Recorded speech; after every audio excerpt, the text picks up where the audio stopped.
एक गरीब महिला थी जो दूसरे लोगों के लिए खाना बनाकर अपना गुजारा करती थी।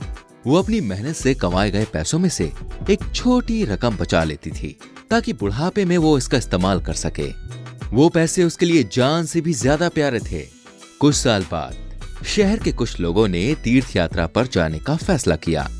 महिला ने सोचा, जब ये लोग जा ही रहे हैं तो मैं भी इनके साथ चली जाती हूँ।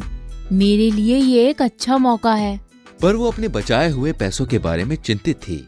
अपनी इतनी मेहनत की कमाई का वो क्या करे। तीर्थ यात्रा पर इसे साथ ले जाना उचित नहीं था क्योंकि लुटेरे एक बड़ा खतरा थे। इसलिए वो नहीं जानती थी कि वो उन पैसों को कैसे सुरक्षित रखे। उस नगर के एक आश्रम में एक सन्यासी बाबा रहा करते थे। महिला को यकीन था कि उनका पैसा ऐसे पवित्र व्यक्ति के हाथों में सुरक्षित रहेगा। तो वो महिला उस सन्यासी के पास गई और उन्हें अपनी समस्या बताई। उसकी बात सन्यासी ने सुनी और कहा, हे पुत्री, तुम मुझे इस तरह की सांसारिक चीजों में बांधने की कोशिश क्यों कर रही हो? मेरे लिए तो सोना और मिट्टी एक ही मूल्य है। तुम अपना धन अपने पास ही रखो। ये सुनकर वो महिला और भी निश्चिंत हो गई कि वो सही आदमी के पास मदद के लिए गई है। अगले दिन वो पैसे लेकर सन्यासी के पास वापस गई। उसने पैसे एक बर्तन में रख दिए और सन्यासी से अनुरोध किया कि वो उसकी मदद करे। पहली बार में तो सन्यासी ने मना कर दिया, लेकिन जब उस महिला ने बहुत जोर देकर विनती करी तो उन्हें सहमत होना पड़ा। सन्यासी ने कहा, मैं आपके पैसों को नहीं छूऊंगा। आप खुद निर्णय करें कि इसे कहाँ रखना है। आप उस कोने में अपने हाथों से बर्तन को दफन कर दें। महिला ने सावधानी से गड्ढा खोदा और बर्तन को दफन कर दिया। फिर वो शांति से तीर्थ यात्रा पर निकल गई। कुछ दिनों के बाद वो तीर्थ यात्रा से वापस शहर लौटी। वो सीधे सन्यासी के आश्रम जा पहुंची और उनसे पैसों के बारे में पूछा।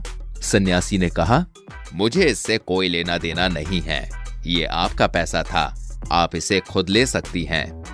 वो महिला आश्रम के उस कोने में गई जहां उसने बर्तन दबाया था और खुदाई करने लगी, लेकिन पैसे का बर्तन अब वहां नहीं था। उसे विश्वास नहीं हो रहा था कि उसकी सारी मेहनत की कमाई गायब हो गई।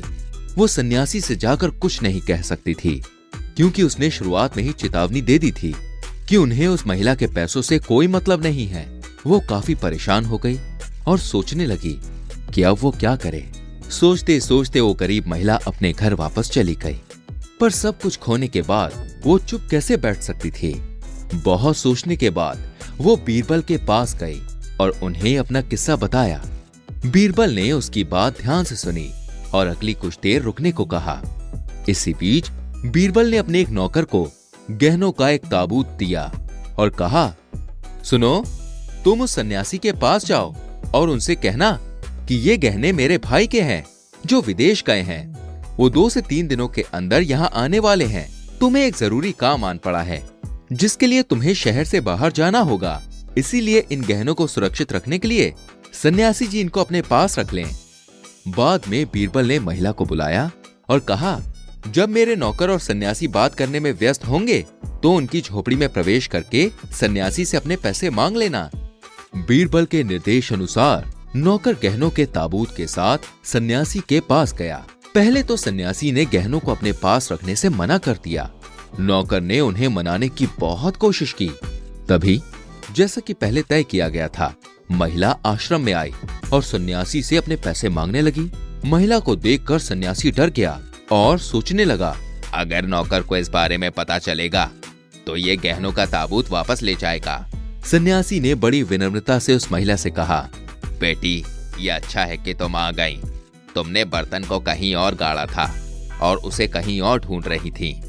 उस महिला को सन्यासी के व्यवहार में भारी बदलाव दिखा। वो इस बात से काफी चकित थी।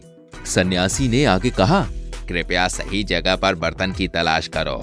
और ये देखकर उसने एक पत्थर की ओर इशारा किया। महिला ने सन्यासी की बताई हुई जगह पर खुदाई करी तो उसे अपना बर्तन और पैसे दोनों मिल गए। उन्हें लेकर वो सीधे बीरबल के पास दौड़ी चली गई।